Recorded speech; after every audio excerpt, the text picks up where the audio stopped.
ब्रह्मा विष्णु गुरुर्देवो महेश्वरः गुरुः साक्षात् परं ब्रह्म तस्मै श्री गुरवे नमः। व्यासं वसिष्ठनप्तारं शक्तेः पौत्रमकल्मषम् पराशरात्मजं वन्दे सुकतातं तपोनिधिम्। शुक्लाम्बरधरं विष्णुं शशिवर्णं चतुर्भुजं प्रसन्नवदनं ध्यायेत् सर्वविघ्नोपशान्तये।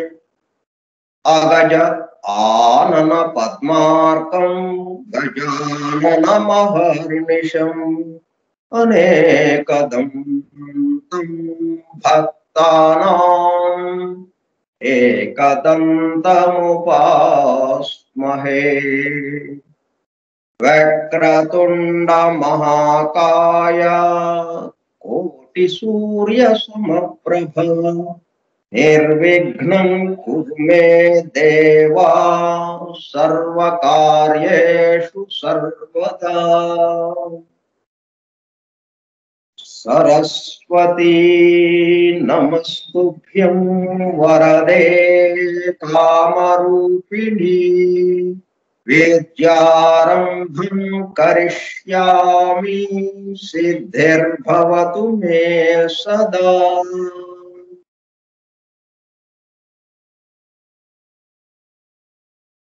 ॐ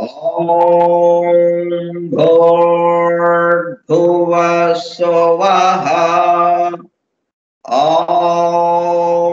तत्सवितुर्वरेण्यं भर्गो देवस्य धीमहि धियो यो नः प्रचोदयात्।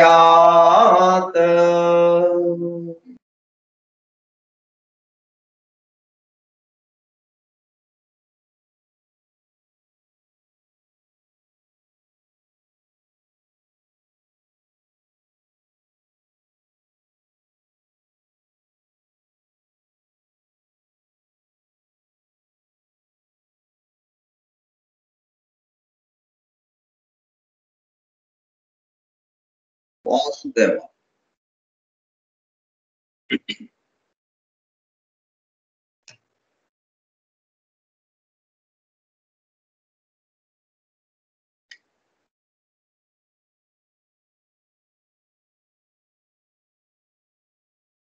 Forum for Truth Seekers, Satyānveshakula Brundamu, a textbook of theosophy, Divya Gnana Prabodhini, Grantha Pathanam, మరియు అధ్యయనము కార్యక్రమం 45వ పాఠము 21/12/2021 మంగళవారము సాయంత్రం 4:30 గంటలకు.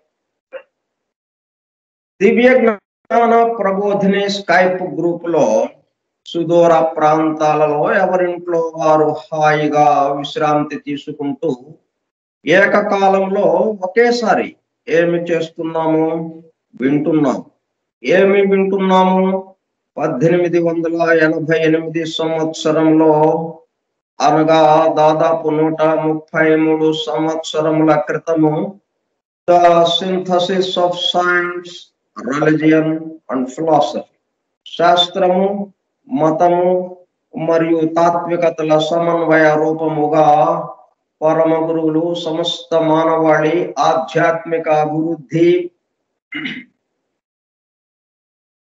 కొరకు మేడం హెలెనా పెట్రోనా బ్లావెట్స్కీ ద్వారా ప్రప్రథమముగా ప్రస్తుత సైంటిఫిక్ యుగంలో భౌతికతలో కూరుకుపోతున్న మానవాళిని భౌతికత నుండి ఆధ్యాత్మికత వైపుకు మరల్చడానికి, అలా అని పూర్తిగా ఆధ్యాత్మికత వైపుకు రమ్మని వారి ఉద్దేశ్యము కాదు. అదే సమయంలో భౌతికత ఆధ్యాత్మికతల మధ్య సామరస్యము, సమతూకము, బ్యాలెన్స్ నిలపడానికి అందింపబడిన మ్యాగ్నమ్ ఓపస్ మహత్తర అద్భుత దివ్య జ్ఞాన గ్రంథము ద సీక్రెట్ డాక్ట్రిన్ కు గైడ్ బుక్ గా 1912లో అనగా దాదాపు 108 సంవత్సరముల క్రితము చార్లెస్ వెబ్స్టర్ లెడ్బీటర్ దివ్య జ్ఞానము గురించి సామాన్య ప్రజానీకమునకు కూడా అర్థమయ్యే పద్ధతిలో రచించిన ఏ టెక్స్ట్ బుక్ ఆఫ్ థియోసఫీ ఆంగ్ల గ్రంథము ద థియోసాఫికల్ సొసైటీ అంతర్జాతీయ అధ్యక్షులుగా పనిచేసిన శ్రీ సి జనరాజదాస గారి ఆజ్ఞతో శ్రీ గుంటూరు వెంకట సుబ్బారావు గారిచే దివ్య జ్ఞాన ప్రబోధిని పేరుతో ఆంధ్రీకరింపబడి 1942 సంవత్సరంలో అనగా దాదాపు 80 సంవత్సరముల క్రితము అడయారులోని ద థియోసాఫికల్ పబ్లిషింగ్ హౌస్ వారి ద్వారా ముద్రింపబడి తెలుగు భాష మాట్లాడే ప్రజలకు, మేధావులతో సహా సామాన్య ప్రజానీకము దివ్య జ్ఞానము గురించి అవగాహన, అండర్స్టాండింగ్ చేసుకుని దానిలో తెలిపిన విషయములను తమ నిత్య జీవితంలో ఆచరణలోనికి తెచ్చుకుంటకు వీలుగా అందుబాటులోనికి వచ్చిన గ్రంథ రాజమును ఫోరం ఫర్ ట్రూత్ సీకర్స్ సత్యాన్వేషకుల బృందము ద్వారా నిర్వహింపబడుచున్న గ్రంథ పఠనము మరియు అధ్యయనము కార్యక్రమంలో పోస్టర్ డోసుగా పఠిస్తూ అధ్యయనము చేయుచుండగా ఆ కార్యక్రమంలో పాల్గొని ఎలా వింటున్నాము? అత్యంత శ్రద్ధాసక్తులతో చెవియొగ్గి వినుచున్న అనగా ఒళ్ళంతా చెవులు చేసుకుని వినుచున్న ప్రియ సోదర శ్రోతలందరకు నమస్కారం.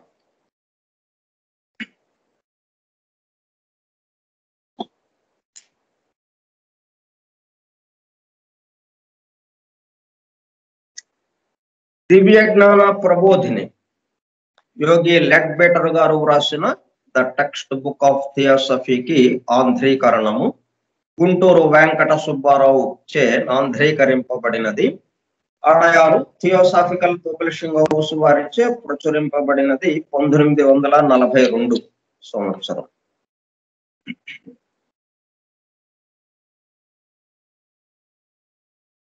పది అధ్యాయములుగా ఉన్నటువంటి ఈ గ్రంథంలో 5 అధ్యాయములు పూర్తి చేసుకుని మరణానంతర స్థితికి సంబంధించిన విషయాలు మనం తెలుసుకుంటూ కామలోక జీవితాన్ని పూర్తి చేసి కామలోకంలో మరణించి, కామలోక శరీరం పూర్తిగా రాలిపోయింది, కామలోకంలో మరణించాం. రెండవ మరణం.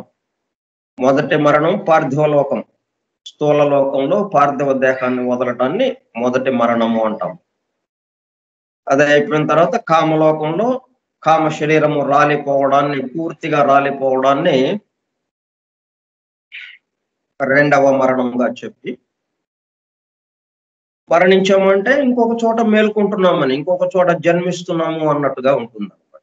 ఇప్పుడు మానసిక లోకంలో, మానసిక శరీరంలో ఉన్నాం ప్రస్తుతం. మానసిక లోకంలో తిరుగుతున్నాం. సంచారం చేస్తున్నాం. అక్కడ విశేషాలు తెలుసుకుంటూ ఉన్నాం. ముందుగా ప్రారంభ వాక్యం చెప్పుకొని మానసిక లోకంలోకి వెళదాం. ఆధునిక విజ్ఞానము యొక్క దృష్టి పథము నుండి తప్పిపోయిన తత్వ దర్శనం ఒకటి నేటికి ఉన్నది.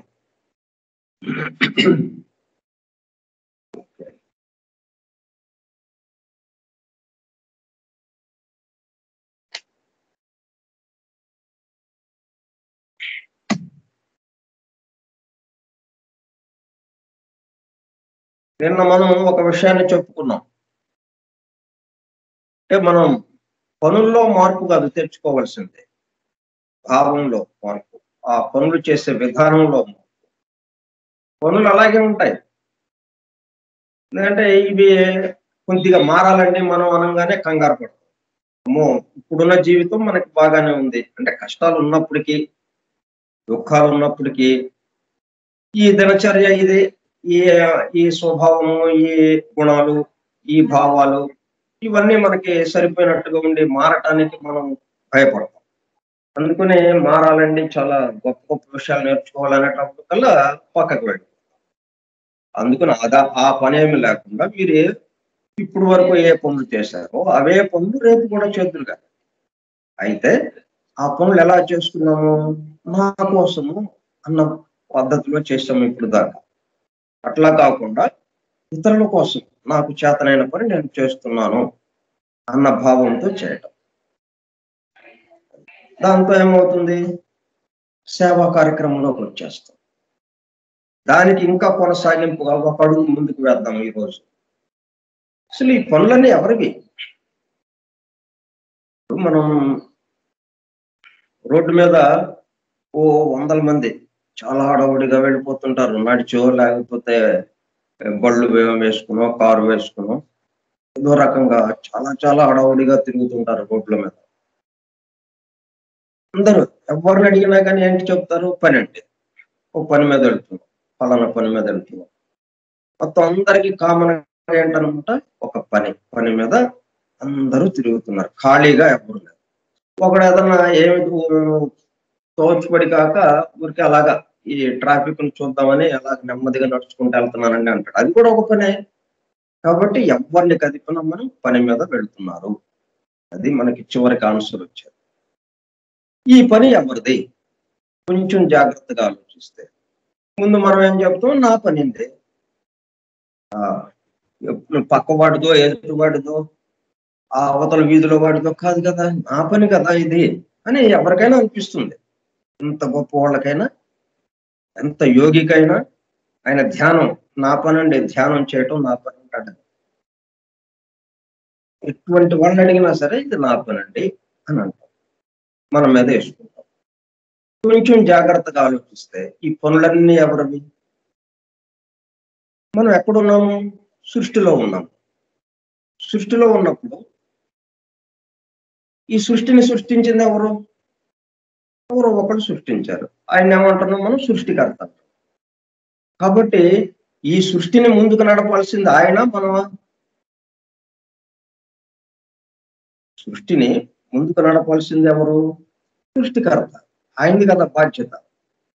కాబట్టి ఇదంతా ఎవరి పని అనమాట? చివరికి సృష్టికర్త యొక్క పని. ఆయన పని ఏంటి? ఈ సృష్టిని అభివృద్ధి పథంలోకి నడపడం.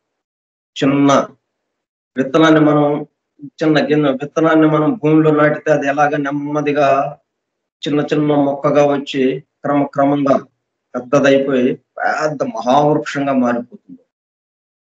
అట్లాగా చిన్నగా ఈ సృష్టి మొదలైంది, క్రమంగా పెద్దదైపోయింది. ఇదంతా మరి ఎట్లాగైంది? మనందరితో చేపిస్తున్నాడు మొత్తం అభివృద్ధి పదంలోకి. మన చేత అన్ని పనులు మన చేత చేపిస్తున్నారు. కాబట్టి చివరికి మనకి తేలింది ఏంటనమాట, ఇది సృష్టికర్త పని, అంటే దైవ కార్యం. మనం మన దినచర్య మొత్తం ఉదయం లేచిన దగ్గర నుంచి రాత్రి నిద్రపోయే వరకు, నిద్రతో సహా మొత్తం 24 గంటల యొక్క పని ఎవరిదన్నమాట, దినచర్య మొత్తం సృష్టికర్తది. దైవ కార్యంగా చేస్తున్నాం మనం, మన చేత చేయబడతా ఉంది. అయితే మనం ఏమనుకుంటున్నాం అనమాట, నేను చేస్తున్నాను, నా కోసం చేస్తున్నాను అన్న భావంలోకి వెళ్ళిపోయాం. కొంచెం నెమ్మదిగా జాగ్రత్తగా ఆలోచిస్తే మనకి అర్థమవుతుంది, ఇది మన పని కాదు. పుట్టాం, మనం పుట్టామా, పుట్టేటట్టు జరిగింది అక్కడ. పెరుగుతున్నాం, మనం పెంచుతున్నామా, మన శరీరాన్ని మనం పెంచామా, పెంచుతుంటే మనం చూస్తున్నాం, గమనిస్తున్నాం. చిన్నప్పుడు మన శరీరం ఎంత ఉంది, ఇప్పుడు 30-40 సంవత్సరాల వయసు వచ్చిన తర్వాత మన శరీరం ఎట్లాగుంది, క్రమక్రమంగా ఎన్ని మార్పులు ఇవన్నీ మనం చేసామా, చేయలేదు. కాబట్టి సృష్టిలో ఉన్న ప్రతి పని సృష్టికర్తది, ఆయన మన చేత చేపిస్తున్నాడు. ఈ మొత్తం సృష్టికర్త ఆఫీసులో మనందరము గుమస్తాలుగా ఉన్నాం, రకరకాల స్థాయిల్లో, రకరకాల హోదాల్లో. ఎవరికి వీలును బట్టి వాళ్ళు, ఎవరి టాలెంట్ని బట్టి, ఎవరి వికాసానికి అనుగుణంగా వాళ్ళకి ఒక్కొక్క పని అప్పచెప్పబడింది. ఆ పనిని చేస్తూ ఉన్నాం మనం. ఆఫీసులో గుమస్తాగా చేస్తున్నాం, సృష్టికర్త యొక్క ఆఫీసులో. ఆ పద్ధతిలో మనం దైవ కార్యము పని అదే. మీరు ఈ క్షణం వరకు మీరు ఎట్లా పనులు చేసుకున్నారు, ఏ పనులు చేయండి, పనులో ఏ మార్పు చేయొద్దు. మీరు పనుల్లో మార్పు రావాల్సింది అప్రయత్నంగా జరిగిపోతుంది. మీరు ప్రత్యేకంగా ఇది తప్పు పని అండి, ఇది చెడ్డ పని, ఇది మంచి పని, మంచి పనులు చేయాలండి, చెడ్డ పనులు చేయకూడదు, ఏమక్కర్లేదు. తప్పు, మంచి, చెడు, తప్పు, ఒప్పు, పాపము, పుణ్యము, నథింగ్ డూయింగ్. అసలు ఆ విభాగం కేసే మనం వెళ్ళము. ఆ విభాగంతో మనకు పని లేదు. మనకి పని దైవ కార్యముగా ఇది చేయబడుతూ ఉన్నది. బస్. ఇంకా ట్రాన్స్ఫర్మేషన్, ఆ మార్పులు అప్రయత్నంగా మనలో జరిగిపోతాయి. అప్పుడు మానసిక లోకం బ్రహ్మాండమైనటువంటి ఆనందానుభూతితో ఉంటుంది అనమాట. భూలోకంలో మనం ఇలాగా మన ప్రతి పనిని దైవ కార్యంగా చేసుకుంటే కామలోక జీవితం వండర్ఫుల్, ఏమాత్రము అలసట లేకుండా దర్జాగా హాయిగా ఆనందంగా జీవిస్తాం. ఎక్కువసేపు కూడా ఉన్నాం అక్కడ. ఎందుకంటే మనం పార్థివ దేహం వదిలిన తర్వాత మళ్ళీ ఎంత తొందరగా భూలోకానికి వస్తే అంత మంచిది. మనం ఎందుకు ట్రైనింగ్ అంతా భూలోకంలోనే, పార్థివ దేహంలో ఉండగానే, స్థూల దేహంలో ఉండగానే మన ట్రైనింగ్. మిగతా అప్పుడు ట్రైనింగ్ లేదు. ఇంకా ఊరికే టైం పాస్ చేయటం తప్పితే, కాలాన్ని గడిపేయటం తప్పితే ఏమాత్రం ఉపయోగం లేని ఇదిగా అయిపోతుంది. ఎంత తొందరగా మనం దాని నుంచి విడిపడాలి. ఇదిగో ఇక్కడ దైవ కార్యంగా మనం పనులు చేసామా, ఒక్క క్షణంలో కామలోకాన్ని దాటేస్తాం. కామ శరీరం మొత్తం రాలిపోతుంది. కోరికలు లేవు మనకి. కోరికలు ఉంటాయి కదా, కామ శరీరము అలాగ అట్టే పెట్టుకొని ఆ కామలోకంలో తిరుగుతూ ఉండడం. కోరికలు లేవు. దైవ కార్యం ఇది, మన పని కాదు. ఇంకేముంది, మరుక్షణం కామ శరీరం రాలిపోతుంది, కామలోకంలో మరణం సంభవిస్తుంది. ఇమ్మీడియట్ గా మానసిక లోకంలోకి. మానసిక లోకంలో ఎంతకాలం ఉంటాం, ఏం లేదు. ఆలోచన మనకి సంకల్పాలు లేవు. ఈ సంకల్పాలని ఎవరే అంటున్నాం, సృష్టికర్త అంటున్నాం. మన సంకల్పం లేదు. మన సంకల్పం ఉంటే ఇక్కడ తచ్చట్లాడాలి ఈ మానసిక లోకంలో. 100 సంవత్సరాలు తీసే మొత్తం వెళ్ళిపోయింది. సో ఎంత తొందరగా మనం వెంటనే మళ్ళీ భూలోకానికి వచ్చేయటం. భూలోకానికి వచ్చేస్తే మరింత మెరుగ్గా మనం జీవించడం, అంతకుముందు జీవితం కన్నా మరింత మెరుగ్గా, ఎక్కువ మందికి ఉపయోగపడేటట్టుగా మనకి వికాసం జరుగుతూ ఉంటుంది. అలా అభివృద్ధి జరుగుతూ ఉంటుంది. మనం ఎంత అభివృద్ధి చెందితే అంత ఎక్కువ మందికి మనం ఉపయోగపడతాం. ఇది పద్ధతి. కాబట్టి మనం పనులు చేసే విధానం, నిన్న చెప్పుకున్నది, ఇతరులకి ఎలా వచ్చేస్తున్నాం మనం, దాన్ని ఇతరులకి సేవగా చేస్తున్నాం. నాకు చేతనైన పనిని ఇతరులకి సేవగా చేస్తున్నామని ఒక స్టెప్. దాని తర్వాత ఇంకొంచెం జాగ్రత్తగా ఆలోచిస్తే అసలు మనం సేవ చేయటం లేదు. అయ్యో! నాకు చేతనైంది లేదు, సేవ చేయటం లేదు, ఏమీ లేదు. ఉన్నదేంటి? దైవ కార్యము. ఆ దైవేచ్ఛను నెరవేర్చటం. ఆ దైవం యొక్క కోరికని, ఇచ్చని నెరవేర్చటం. సృష్టికర్త యొక్క కార్యాన్ని నెరవేర్చటం మనం. మనం అనుకోకపోయినా అదే జరుగుతుంది. అనుకుంటేనేమో ఆయనతో కలిసిపోతాం. అనుకోకపోతే దూరంగా ఉంటాం, బాధలు పడుతూ ఉంటాం. అదే తేడా. సో, మనం ఎలాగున్నాం ఇప్పుడిక్కడ?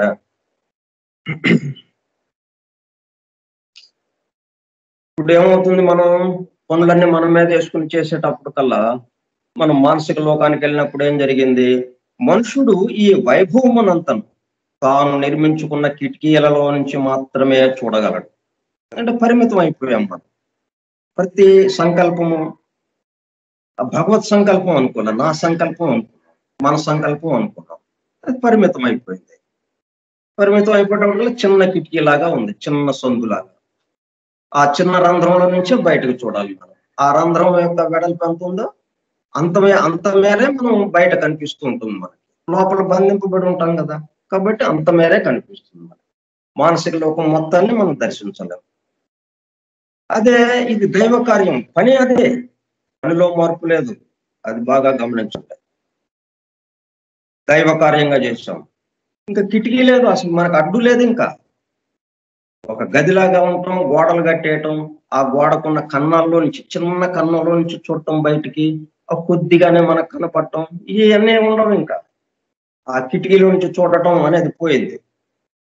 అసలు మనకేమి అడ్డంకి లేదు. మొత్తం మనం వ్యాప్తి చెందినట్టుగా ఉంటుంది. మానసిక లోకం ఎంత 7 విభాగాలతో మొత్తం సమస్తాన్ని మనం దర్శించగలుగుతాం. దానికోసం గొప్ప గొప్ప పనులు ఏం చేయక్కర్లా. చేసేది దైవ కార్యముగా.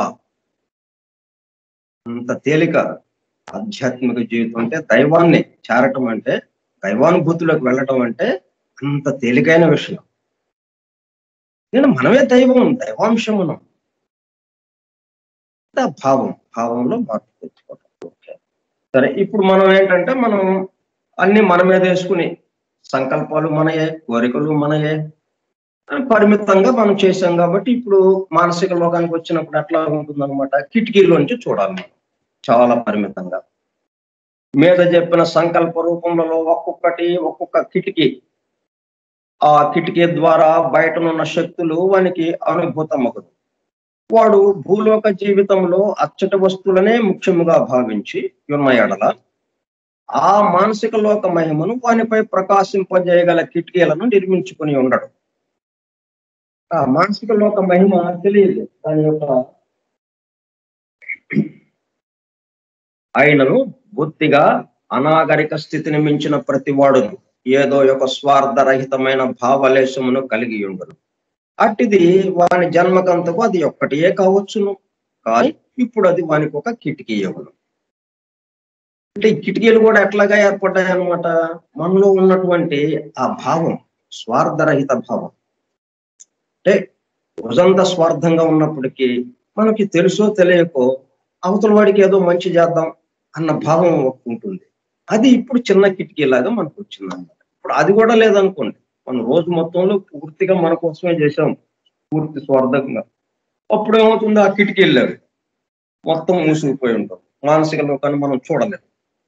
ఆ చిన్న కిటికీ కూడా ఎలాగ వచ్చింది మనకి, మన భౌతిక జీవితంలో, భూలోక జీవితంలో చిన్న స్వార్థరహితంగా మనకు తెలుసో తెలియకో చిన్న పని ఒకటి చేసాం, అది ఇప్పుడు కిటికీలాగా మనకు వచ్చింది అనమాట. ఆ స్వార్థరహితమైనటువంటిది ఆ సంకల్పం వల్ల. సామాన్య మనుషుడు ఈ మానసిక లోకంలో విశేషముగా పనిచేయజాలడు. ఎందుకంటే సామాన్య మనుషుడు అంతా ఏంటి, కోరికలకి సంబంధంగా ఉంటుంది. అది చేయాలి, ఇది చేయాలి, అట్లా ఉంటే బాగుంటుంది, ఇలా ఉంటే బాగుంటుంది, ఆ వస్తువు కావాలి, ఇది కావాలి, అది కావాలి అని ఇట్లాగా మనకి కోరికలు వాంఛలు, వాటిని తీర్చుకోవటం ఎట్లాగా, కామ వాంఛలు. ఇలాగా ఒక వస్తువు పట్ల ఎక్కువ వాంఛ ఉండడం, ఆ వస్తువుని పొందటం ఎట్లాగా అని ఈ మాదిరిగా ఇలాగా ఉంటాయి సామాన్య మనుషులకి. అందువల్ల మానసిక లోకానికి సంబంధించిన విషయము చాలా తక్కువగా ఉంటుందన్నమాట. అందుకని ఇక్కడ పెద్దగా అతనికి ఏమి అనుభూతిగా గాని, ఆనందంగా గాని అంతగా అనిపించదు. వాడు ముఖ్యముగా పరిగ్రహించిన వస్తువులోనుండదు. అంటే ఇచ్చేది వాడికైతే మనం 2 రకాలు ఉన్నాయి. చేయి చాపటం, మనం ఇచ్చేవాళ్ళంగా ఉండడం. ఇచ్చేవాళ్ళంగా ఉన్నప్పుడు ఏమవుతుంది? మానసిక లోకము 7 విభాగాలు బ్రహ్మాండంగా ప్రకాశిస్తూ ఉంటాయి. మనం అర్ధరాత్రి రోడ్డు మీదకొస్తే ఫ్లడ్ లైట్ల వెలుగులో ఎంత బాగుంటుంది. పగల కన్నా ఈ ఫ్లడ్ లైట్ల వెలుగులో ఆ రోడ్డును చూస్తుంటే, రోడ్డు మీద ఉన్న ట్రాఫిక్‌ను చూస్తుంటే ఎంత ఆనందం వేస్తుంటుంది మనకి. పగలంతా ఉండదు. ఎందుకంటే పగలది సహజం గదా! అన్నట్టు మనకుంటుంది. ఎప్పుడైతే ఫ్లడ్ లైట్ వెలుగులో చూస్తున్నామో, అబ్బా! చీకట్లో ఉన్న ఇంత వెలుతురుతో ఇవన్నీ మనకు కనిపిస్తున్నాయి అని అదొక అనుభూతిగా ఉంటుంది. పగలనుకోండి, పగలు అవును సూర్యుడున్నాడు. ఇంక దానికేముంది పెద్ద విశేషం ఏముంది దానికి? విశేషం అనిపించదు మనకి. విశేషం అనిపించకలేదు కాబట్టి అనుభూతి ఉండదు. అదే రాత్రి పూట అర్ధరాత్రి ఫ్లడ్ లైట్ల వెలుగులు బ్రహ్మాండంగా వెలిగిపోతున్నాయి. ఆ వెలుగులో ఈ ట్రాఫిక్‌ని ఇదంతా చూస్తుంటే ఆ బిల్డింగుల్ని వాటిని అబ్బా! ఎంత బాగుంది. ఈ నగరం చూస్తుంటే ఎంత చాలా అందంగా ఉంది అనిపిస్తుందండి.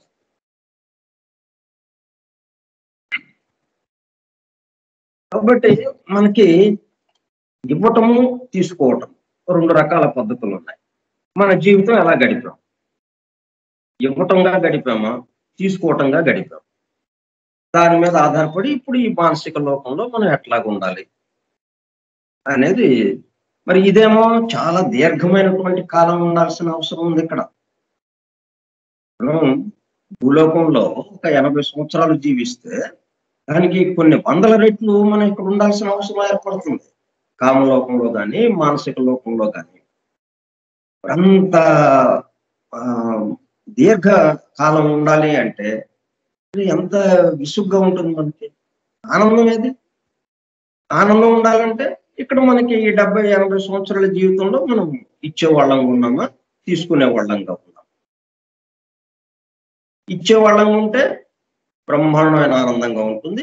ఎక్కువ కాలం గూడా ఉండమక్కడ. వెంటనే ఇక పైకి ఎళ్ళిపోతూ మళ్ళీ వెంటనే భూలోకానికి దిగొచ్చేస్తాం. వాని చుట్టూను అంటే మనకి సామాన్య మనుషుడు ఎట్లా ఉంటాడు? పరిగ్రహించున్న అవస్థలో ఉండడు. అంటే తీసుకునే అవస్థ. వాడు తన సంకల్ప కవచమును మించి చూడగలది బహు పరిమితమైన స్వభావం గలది. వాని చుట్టూను జీవశక్తులు ప్రకాశమానమైన ఈ లోకంలో నివసించు గొప్ప దేవతలు ఉండును. అంటే దేవతలతో నిండుంటుంది ఆ మానసిక లోకం. కానీ వాళ్ళతో పెద్దగా మనకి టచ్ అవ్వటం అనేది ఉండదన్నమాట. ఆ దేవతలలో కొన్ని గణముల వారు మనుషుని యొక్క కొన్ని విధములైన ఆకాంక్షలను బహు సులభంగా గ్రహించి వానికి వెంటనే జవాబిచ్చేది. అయితే మనుషుడు దానివల్ల లాభము పొందుటకు ఎంతవరకు సంసిద్ధుడై ఉన్నాడో అంతవరకు మాత్రమే లాభము పొందగలడు. పాపం దేవతలు కూడా మనకి సహాయం చేయడానికి సిద్ధంగా ఉంటారక్కడ. కానీ దాన్ని ఎంతవరకు పొందగలమంటే మనం మన యొక్క స్వభావాన్ని అనుసరించి మన ఆలోచన పరిధి, మన సంకల్పాలు ఎంతవరకు చేయగలం. దానికి తగ్గట్టుగానే మనం పొందగలుగుతాం. అంత బ్రహ్మాండమైనటువంటి దేవతల దగ్గరున్నా కూడా. దేవతలంటే మరి ఎంతైనా ఇవ్వగలరు వాళ్ళు. అనేక అపరిమితమైన శక్తులు గలవాళ్ళు. కానీ మనకి, మనకి తగ్గట్టే ఉంటుంది వాళ్ళకి. వాళ్ళు ఎక్కువ ఇద్దామన్నా మనకి తీసుకోవడానికి అర్హత ఉండదు. మనకు తీసుకోవడానికి అవకాశం ఉండదు. ఆ దేవతలలో కొన్ని గణముల వారు మనుషుని యొక్క కొన్ని విధములైన ఆకాంక్షలను బహు సులభంగా గ్రహించి వానికి వెంటనే జవాబిచ్చేది. అయితే మనుష్యుడు దాని వల్ల లాభము పొందుటకు ఎంతవరకు సంసిద్ధుడై ఉన్నాడో అంతవరకు మాత్రమే లాభము పొందగలడు. ఎందుచేతననగా ఇంతవరకు వాని సంకల్పములు, ఆకాంక్షలు ఏదో ఒక దారిన నడిచినందున. ఇప్పుడు ఒక్కసారి వాడు క్రొత్త దారుల బట్టదారు. ఒక్క నిమిషం. ఏ కింద ఉంది. గాజు బిల్లు దాని పక్కన సంచి ఉంది. దాంట్లో యాభై దాంట్లో తీస్తే దాంట్లో మొత్తం డబ్బు ఇచ్చారు.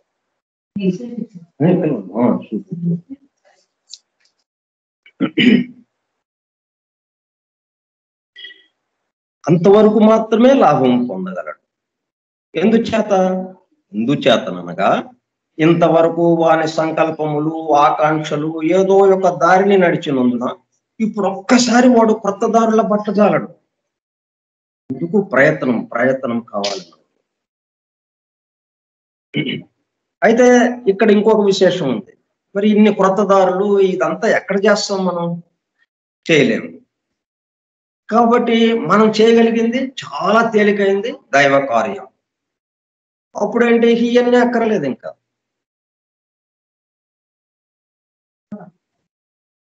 మనం ఇంకా ఇవన్నీ చూడక్కర్లేదు. దైవ కార్యం అయిపోయింది. మొత్తం దేవతలతో ఈక్వల్ అయిపోయాం మనం. దేవతలతో తిరుగుతూ ఉంటాం మనం అక్కడ. అంతేగాని ఆ దేవతలు అంతా ఇస్తున్నా గానీ, ఒక 100 రూపాయలు లాగా వాళ్ళు ఇస్తున్నా గానీ, ఒక పైసా లాగా మనం తీసుకోగలుగుతున్నాం. కానీ ఇప్పుడు మొత్తం 100కి 100 అన్నట్టుగా అయిపోతుంది. ఒకళ్ళం అయిపోయాం. ఇక దేవతలు మనం తేడా లేదు అన్నట్టుగా తిరుగుతుంటాం మనం అక్కడ 7 విభాగాలు.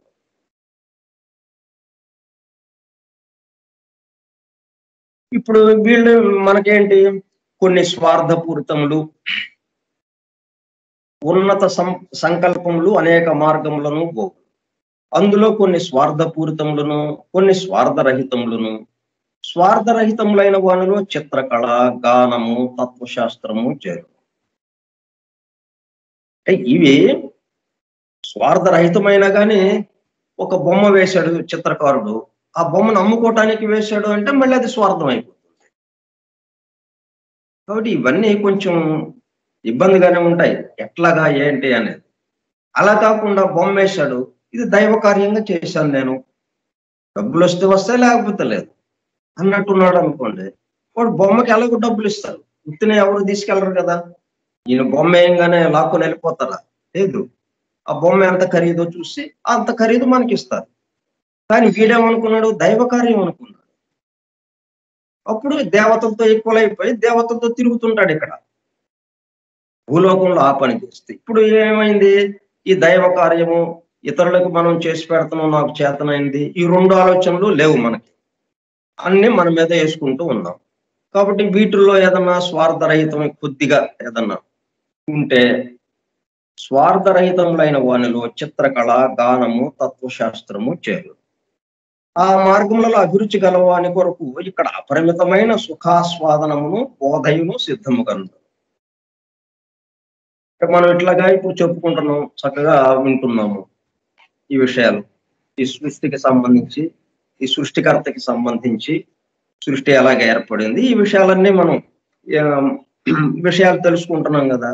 ఇటువంటిప్పుడు ఏంటంటే అక్కడ మానసిక లోకంలో మనకి ఇవన్నీ కూడా మళ్ళీ వినడానికి కానీ చెప్పుకోవడానికి కానీ చక్కగా అవకాశం ఉంటుంది.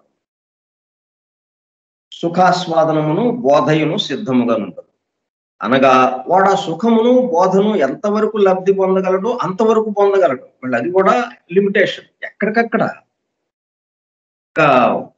ఇదంతా అందుకే మనకి శ్రీపాదులు వారు ఏమంటారు? మొత్తం కోమటి లెక్కలు అంటాడు. ఒక్క పైసా అటు జరగటానికి లేదు, ఇటు జరగటానికి లేదు. మొత్తం మనం ఎంత మేరకు చేశామో అంత మేరకు మన వైపు, మనం ఎంత మేరకు ముందుకు జరిగామో అంత మేరకు అది మన వైపుకు జరగటం. ఇప్పుడు ఆ సుఖంని, ఆ బోధని ఇప్పుడు మనం ఇదంతా జాగ్రత్తగా వింటున్నాం.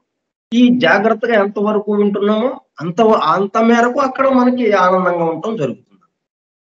ఈ గంట కార్యక్రమం కూడా మనకి మానసిక లోకంలో ఎంతో ఆనందాన్ని కలగజేస్తుంది.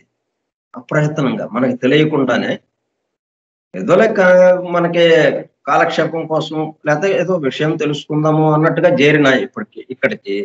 కానీ ఇటువంటి స్వార్థరహితమైనటువంటివి, సృష్టిగా భగవంతుని గురించి తెలుసుకోవడం అనేటప్పటికల్లా స్వార్థరహితం అయిపోయింది. దాంతో ఏమైంది? దీనికి సంబంధించిన ఆ సుఖాన్ని మనం అక్కడ పొందగలుగుతాం. అనురాగము, భక్తి మాత్రము ఉత్తమ సంకల్పములుగా గల వారి అనేకులను మనము చూచుతున్నాము. ఒకడు ఇంకొకని గాఢముగా ప్రేమించునను, ఒకడు తన ఇష్ట దేవతల మిగుల భక్తి కలిగి ఉన్నను, ఆ మిత్రుని లేక ఆ దేవత యొక్క బలమైన స్వరూపమును ఒక దానిని వాడు నిర్మించు. ఇట్లాగా మళ్ళీ ఇక్కడ పనులు అనమాట. అంటే టైము మనకి వేస్ట్ చేసుకున్నట్టుగా అయిపోతుంది అనమాట. మనం మానసిక లోకాన్ని వెంటనే దాటి వెళ్ళిపోవాలి అసలు విషయం మనకి. మానసిక లోకంలో మనం ఉండాల్సిన అవసరం లేకుండా చూసుకోవాలి. ఇప్పుడేమైంది మనకి ఇట్లాగా భూలోకంలో ఉన్నప్పుడు ఇటువంటి ఒకరిని బాగా గాఢంగా ప్రేమించడం, లేకపోతే ఒక దేవత పట్ల గాఢంగా అనురాగం, ఇక రోజంతా పూజ చేస్తూ ఉండడం ఆ దేవతకి. ఆ దేవత అంటే ఎంతో ఇష్టపడటం. అప్పుడేమవుతుంది మళ్ళీ మానసిక లోకంలో ఇదే మళ్ళీ ఆ మిత్రుడి గురించో లేకపోతే ఆ దేవత గురించో ఆలోచిస్తూ ఉంటాము. మనకి అంతగా మరి ప్రాక్టికల్ గా చూస్తే అది మన అభివృద్ధికి ఏమాత్రము ఉపయోగపడదు. అదే దైవ కార్యంగా చేయండి. ఒక మిత్రుడిని గాఢంగా ప్రేమించండి, ఓకే. ఒక దేవతని చాలా గాఢంగా రోజంతా పూజ చేయండి, ఓకే.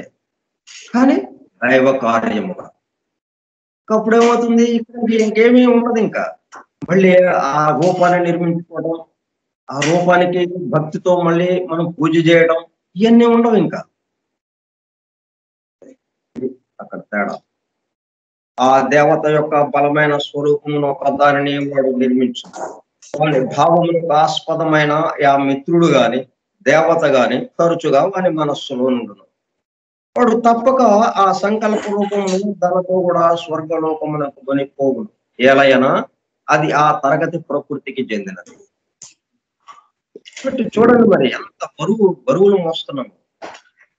ఇదంతా ఎట్లా ఉందన్నమాట, మనకి రైలులో వెళుతూ నెత్తి మీద బరువు పెట్టుకున్నట్టు ఉన్నాయన్నమాట ఇవన్నీ. లగేజీతో రైలు ఎక్కాము, 2-3 సూట్ కేసులు ఉన్నాయి, బాగానే ఉంది. రైలు ఎక్కాం, అంతవరకు పట్టుకున్నాం. 2 చేతులతో 2, నెత్తి మీద ఒకటి, లేకపోతే భుజానికి ఒకటి తగిలించుకుని 2 చేతులతో 2 పట్టుకుని 3 సూట్ కేసులతో రైలు ఎక్కామండి. ఓకే, బాగుంది. రైలు ఎక్కిన తర్వాత అవి ఎక్కడ పెట్టాలి లగేజీ? పైన ఉన్న లగేజీకి సంబంధించింది ఒక అర ఉంటుంది కదా, అరలో పెట్టుకోవాలి, లేకపోతే ఆ సీట్ కిందో ఎక్కడో పెట్టుకోవాలి. అలా పెట్టుకోకుండా నెత్తి మీద పెట్టుకున్నాం, అలాగే మోస్తున్నాం. 2 చేతులతో ఈ నెత్తి మీద పెట్టుకుని అట్లాగే మోస్తున్నాం రైల్లో కూర్చుని. ఇట్లాగా పోయిందనమాట మనకి.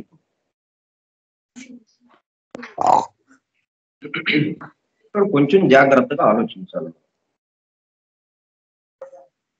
అనురాగం గురించి విచారిస్తాము.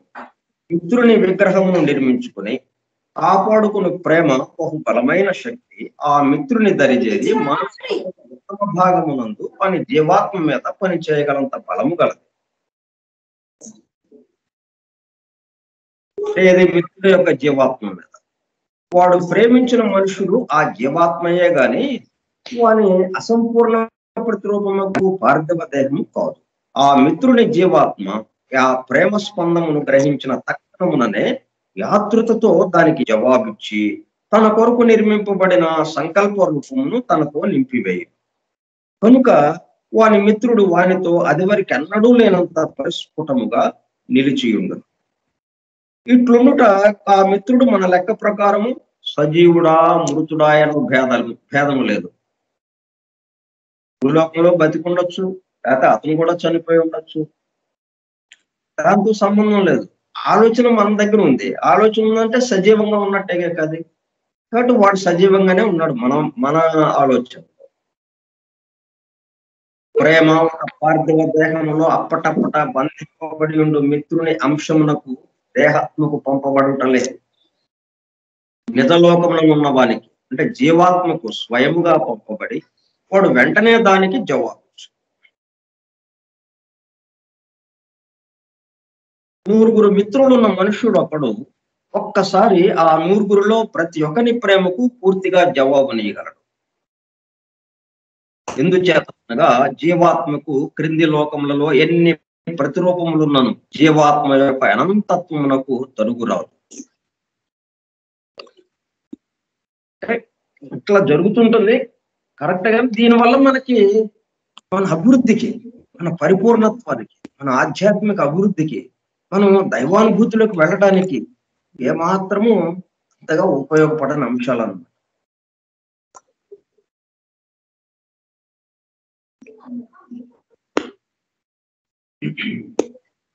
అట్లు ప్రతివాడును తన స్వర్గలోక జీవితమున ఎవరి సహవాసము కావాలని కోరునో ఆ మిత్రుల మధ్య నుండి ఆ మిత్రుల ఆవిష్కరించు సంకల్ప రూపములా నాతడే నిర్మించుకును కనుక వానికి వారి అత్యుత్తమ స్వభావమే ఎప్పుడునూ గోచరించు. పరిమితమైన పృథ్వీ లోకంలో మనం అక్కడ చూడగల స్వల్పాంశయే మన మిత్రుడు అనుకున్నట్టు అలవాటు పడి ఉన్నాం కనుక మొదట మనకు జీవాత్మ మిత్రుడను భావం యొక్క ఘనత బోధపడదు. అది బోధపడినప్పుడు మనము భూమి ఎందుకంటే స్వర్గమునందు మన మిత్రులకు ఎంత ఎక్కువ చేరువగనుందమో తెలియదు. జీవాత్మతో మనం ఇక్కడ వ్యవహరిస్తున్నాం కాబట్టి అక్కడేంటి దేహాత్మతో వ్యవహరించాం. పృథ్వీలోకంలో దేహాత్మతో వ్యవహరించాం కాబట్టి చాలా పరిమితంగా ఉన్నాం. అక్కడ జీవాత్మ ఇక్కడికి వచ్చేటప్పటికల్లా మానసిక జీవాత్మతో వ్యవహరిస్తున్నాం కాబట్టి అపరిమితంగా. భక్తి విషయంలో కూడా నిట్లే ఉండదు. స్వర్గమునందున్నవాడు తన ఇష్ట దైవమునకు భూమి మీద ఉన్నప్పటికంటే 2 మెట్లు దగ్గరగా ఉన్నాడు. అందుచేత వాని అనుభవములు సర్వాతిశయములై ఉంటుంది. కామలోకమునందు వలనే మానసిక లోకంలో కూడా 7 భాగములు ఉన్నవి. ఈ 2 ఉదాహరణలు మనం జాగ్రత్తగా మనం ఏ పద్ధతిలో మనం ఇక్కడ భూలోకంలో మనం ఏ పద్ధతిలో మన సంకల్పాలు, మన ఆలోచనలు, మన ప్రేమ, మన అనురాగం ఇటువంటి అట్లా ఉండాలి అన్నది మనం తేల్చుకోవడానికి వీలు.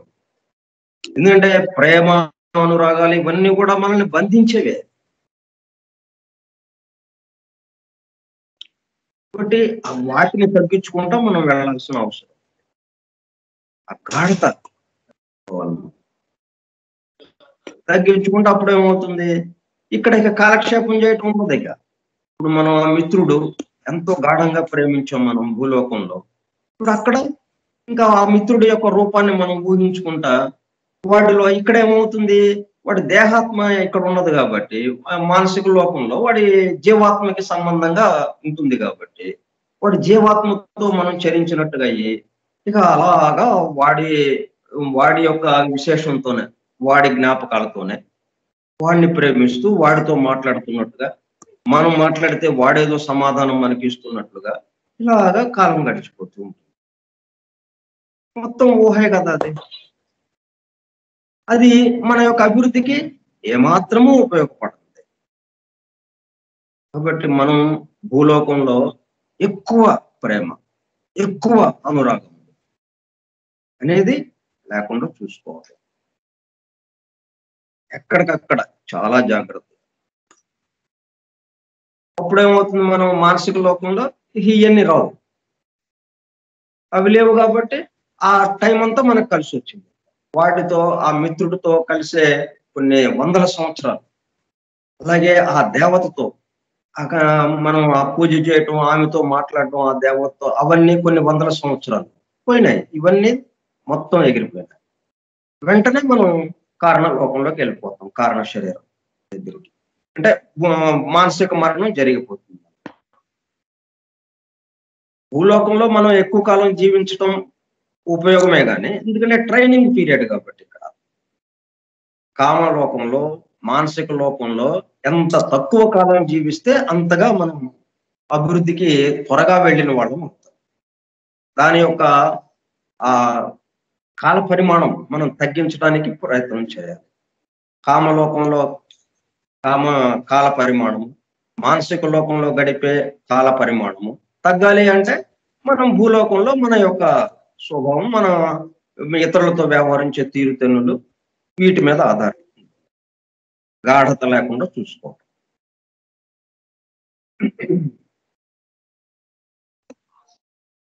కామలోకమునందు వలనే మానసిక లోకంలో కూడా 7 భాగములు ఉన్నవి. మొదటి 3 భాగములను కారణ శరీరధారి అయిన జీవాత్మకు నివాసిస్తాను. కనుక మానసిక శరీరమున తక్కిన 4 భాగములలోని ద్రవ్యము మాత్రము ఉంటుంది. ఆ భాగములలోనే మనుషుని స్వర్గలోక జీవితం జరుగును. ఈ లోకంలో కామలోకంలో వలె శరీర ద్రవ్యపు ఏర్పాటు మార్పు చెందదు. కనుక ఇక్కడ మనుషుడు ఒక భాగము తరువాత ఒక భాగమును దాటనక్కర్లేదు. కానీ మనుష్యుడు తన వికాసమునకు అనుగుణ్యమైన భాగమునకు సరాసరిగా పోయి అక్కడనే తన మానసిక శరీరంలో జీవితమంతను గడుపును. ప్రతి వాడును తన పరిస్థితులను తానే నిర్మించుకును. కనుక అక్కడ నుండి భేదములు అనంతము.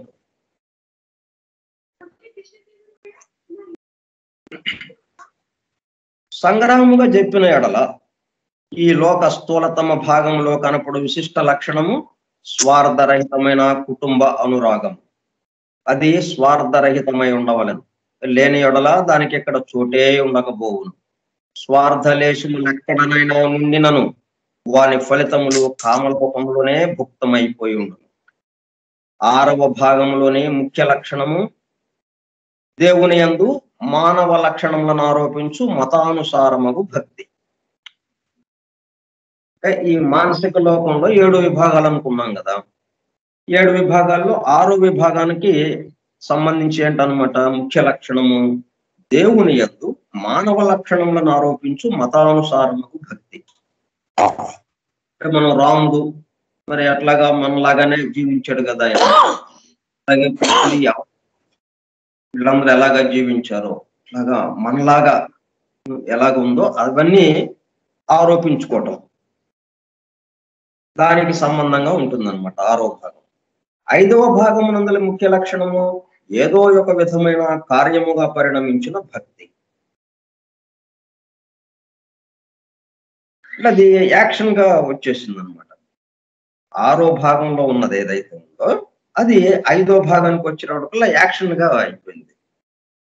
కార్యముగా పరిణమించిన భక్తి. ఈ 3 అంటే 7వ 6వ 5వ అంటే దిగువ నుంచి పైకి అనమాట భాగములు స్వకుటుంబస్తులు, మిత్రులు లేక దేవత మొదలగు వ్యక్తుల ఎడల భక్తితో సంబంధించినవి. కానీ పై భాగంలో కనిపించు మానవ కోటి అంతటి అందలి వ్యాజ భక్తితో సంబంధించినవి కావు. అంటే మనం ఈ 4వ భాగం నుంచి ఇంకా పైకి వెళ్ళామనుకోండి 4, 3, 2 అట్లాగా. అదేంటి మొత్తం ఎంటైర్ మానవాళి గురించి సృష్టిలో ఉన్నటువంటి సమస్త జీవుల గురించి ఆలోచించే ఇది అక్కడ ఉంటుంది.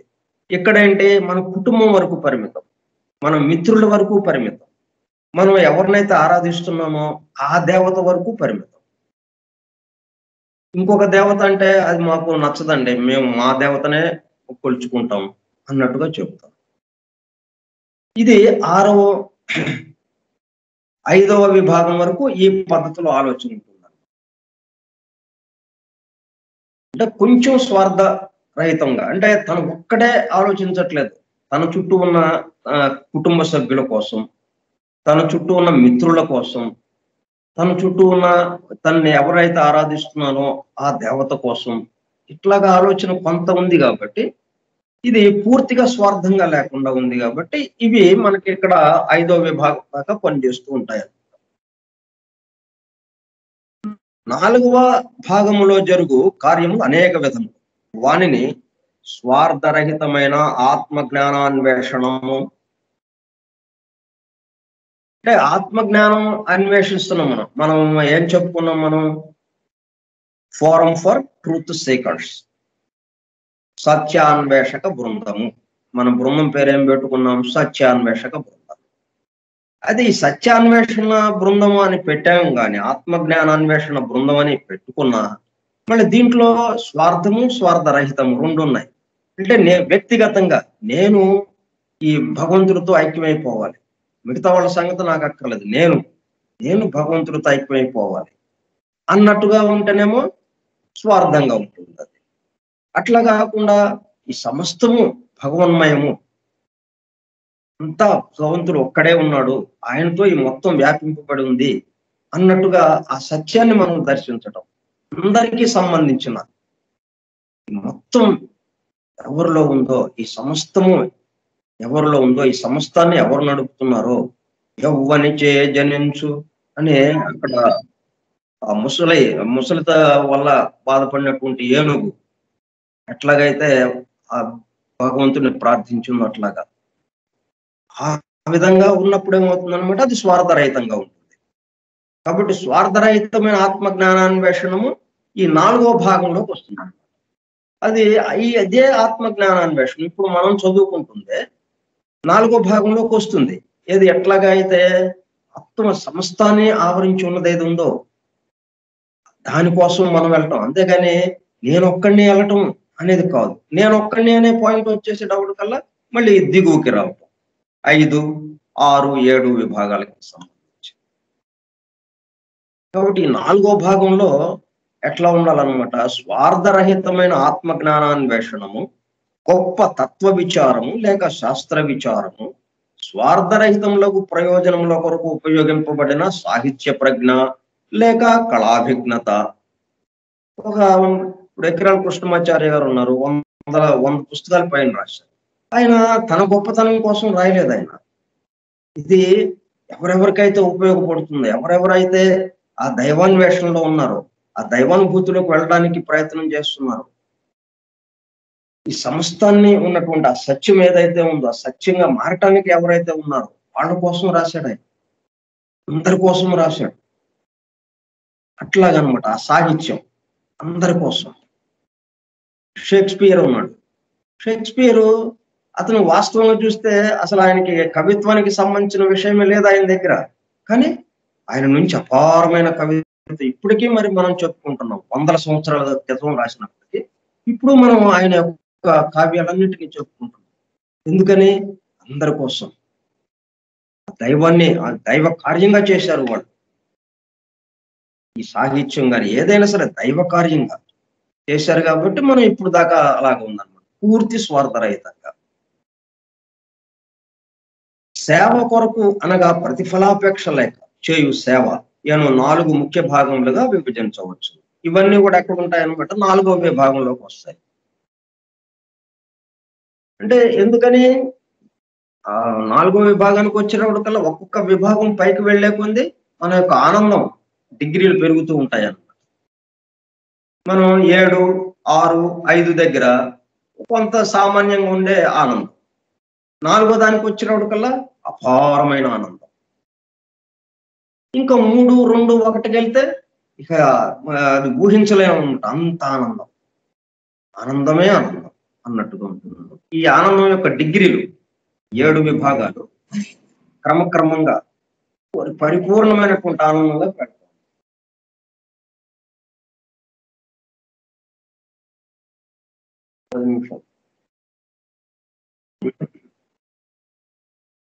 ప్రశస్తమైన ఈ మానసిక లోక జీవితమునకు కూడా అంతము వచ్చు.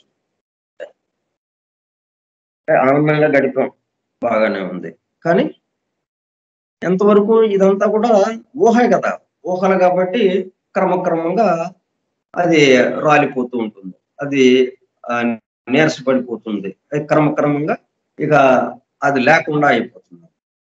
ఆ కణాలకి సంబంధించిన చలన వేగం తగ్గిపోతూ ఉంటుంది, దాంతో పూర్తిగా రాలిపోతూ ఉంటాయి.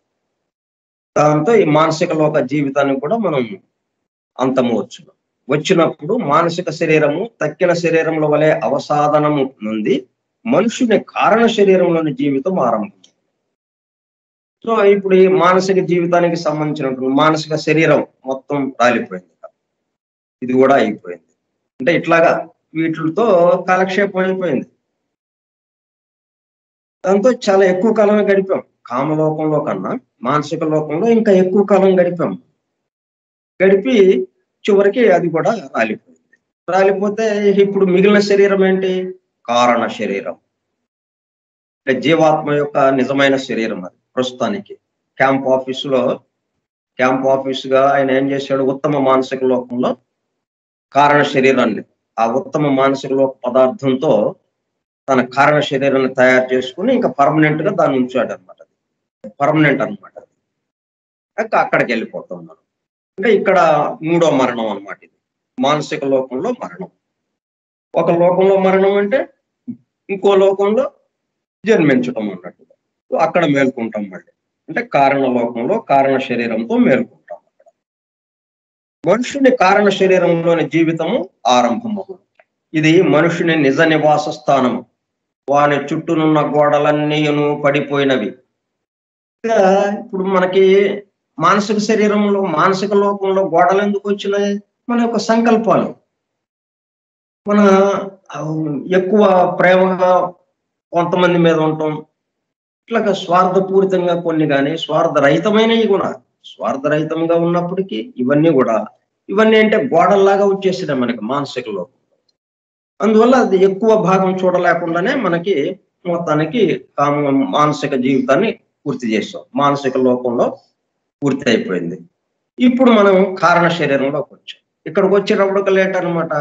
ఇంకేమి లేదు, ఆలోచన లేదు. మన కోరికలు అయిపోయింది. అక్కడ కామలోకంలో కోరికలు అయిపోయింది, మానసిక లోకంలో సంకల్పాలు అయిపోయింది. ఇంకేముంది? ఈ రెండే కదా మనల్ని ఇబ్బంది పెట్టేది భూలోకంలో. సంకల్పాలకి రంగు రుచి వాసన చూపించే రంగు రుచి వాసన కలిపే ఈ రాగాలు, వాంఛలు, కోరికలు, ఈ రెండు లేవు ఇప్పుడు. సో ఇక్కడ మనకి ఏమీ లేదన్నమాట. నిరాధారంగా ఉన్నట్టుగా ఉంటుంది అన్నమాట. ఒక ప్రత్యేకమైనటువంటి నివాస స్థానం లాగా, లేకపోతే చుట్టూ గోడలతో ఉండటం, ఇవేమీ ఉండదన్నమాట. గోడలన్నీను పడిపోయినవి, వాని చుట్టూనున్న గోడలన్నీను పడిపోయినవి కనుక వానికి ఇక్కడ కిటికీలు అక్కర్లేదు. గోడలు ఉన్నప్పుడు గల మనం బయటకు చూడటానికి కొంచెం సన్న కంతలు పెట్టడానికి ఆ కిటికీలు. ఇప్పుడు ఇంకా గోడలు లేవు. ఇంత ఉన్నత స్థితి యందు ఎక్కువ మంది జనులకు ప్రజ్ఞ ఇంకను బహు కొంచెంగా ఉంటుంది. అయితే ఈ పద్ధతిలో ఇక్కడ ఉన్నాము అన్న ప్రజ్ఞ మనకి పనిచేయదు. మానసిక లోకం దాటామా ఇంకా ప్రజ్ఞ బాగా తగ్గిపోతుంది అన్నమాట. స్పందించటం తగ్గిపోతుంది. ఎందుకంటే మనం పూర్తిగా స్వార్థరహితంగా దైవ కార్యంగా అన్నట్టుగా మనం పనులు చేయాలి భూలోకంలో. అందుకని ఇక్కడ ఆ మాదిరిగా ఉండటానికి కావాల్సినటువంటి ప్రజ్ఞా అవస్థ మన దగ్గర లేదు. అందుకని ఇక్కడ కొంచెం నిద్రాస్థితి లాగా ఉండిపోతుంది అన్నమాట. ఇక్కడ అనుభవించడానికి ఏమీ లేదు, స్పందించడానికి ఏమీ లేదు. ఇంకను బహు కొంచెముగా ఉంటుంది. వారచట ఇంచుమించుగా మెలకువలేక, దేనిని చూడలేక నిర్వ్యాపకముగా స్వప్నముల గాంచుతున్నట్లుందరు. కలలోలాగా అనిపిస్తూ ఉంటున్నాను. నిజం అన్నట్టుగా ఉన్నది, నిద్రపోతున్నామా అన్నట్టుగా అనిపిస్తుంది. కానీ బ్రహ్మాండమైనటువంటి ఆనందానుభూతిని పొందే లోకం అది కారణ శరీరము. ఆ ఉత్తమ మానసిక లోకము, కారణ లోకము అత్యద్భుతమైనటువంటి ఆనందాన్ని, అంటే మానసిక లోకంలో కన్నా ఎన్నో రెట్ల ఆనందాన్ని పొందే ప్లేస్ అది, స్థలం. కానీ మనకి నిద్ర వచ్చేసింది. ఎందుకని? ప్రజ్ఞ ఇంకా వికసించలేదు. స్వప్నము గాంచున్నట్లు ఉంది. కానీ అక్కడ దృశ్యపు వారికి ఏమాత్రం అగుపించినను అది వారి వికాసమును బట్టి పరిమితమైనను సత్యమై ఉండదు, ఊహగా ఉండదన్నమాట.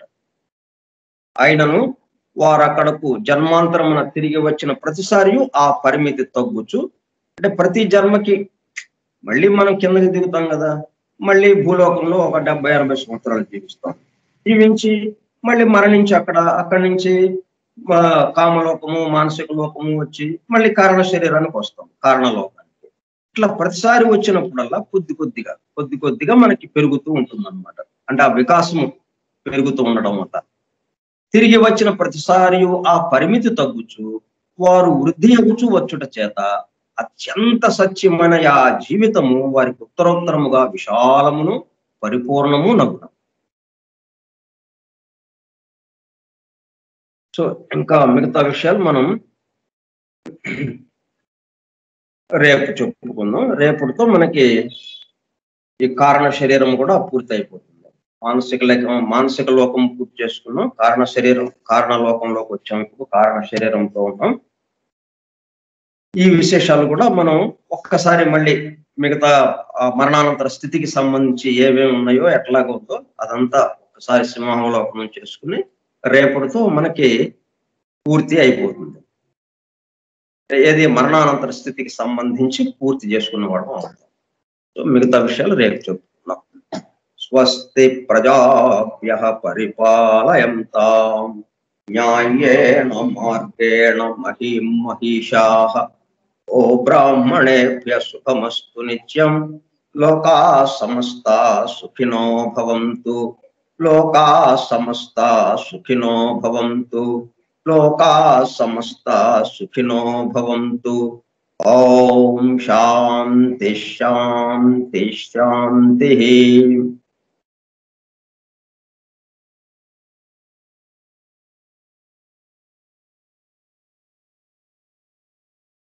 ఆత్మజ్ఞానాన్వేషణ కొరకు ఎంతో ఓపికతో ఉన్నటువంటి సోదరులందరకు, సోదర శ్రోతలందరకు ధన్యవాదాలు. మరలా రేపు కలుసుకుందాం.